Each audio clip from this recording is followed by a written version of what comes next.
Now 24th part says you need to make a ray diagram. अब रे diagram आपने create करना है और आपने क्या दिखाना है, एक कॉनकेव मिरर को दिखाना है इमेज बनाते हुए when an object is placed between pole and its principal focus. तो पहले तो हम कॉनकेव मिरर ड्रॉ कर लेते हैं, उसकी मेन एक्सिस ड्रॉ कर लेते हैं। अब हमें क्या शो करना है, that image is between, sorry the object is between P and F.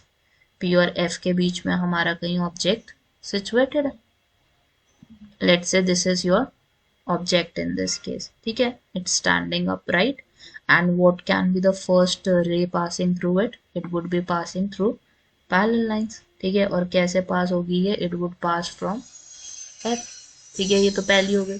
दूसरी हम कहाँ से पास करवा सकते हैं, we can pass it from C as well, और C से हमें पता है how does the ray behaves, वो जाएगी अगर तो वापस भी उसी एंड से आएगी, ठीक है। अब यहाँ पे तो ये कहीं पे भी मीट नहीं कर रहे, पीछे की तरफ तो मीट ही नहीं करेंगे ये दोनों lines.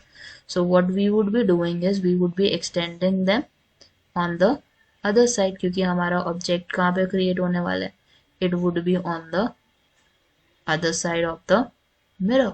And how it would be upright first of all, same as the object, but यहाँ पे क्या होगा, उसकी height has been enhanced, magnified हो चुकी है। So image would be virtual in this case, it would be upright। Upright का मतलब होता है कि बिल्कुल एग्जैक्ट कॉपी है स्टैंडिंग राइट, ठीक है। और फिर उसके बाद हमारे पास क्या हो जाएगा, इमेज कैन बी मैग्नीफाइड, क्योंकि अगर आप देखो हाइट उसकी बहुत ज़्यादा इंक्रीज हो गई है राइट साइड पे। So this would be virtual upright and the magnified.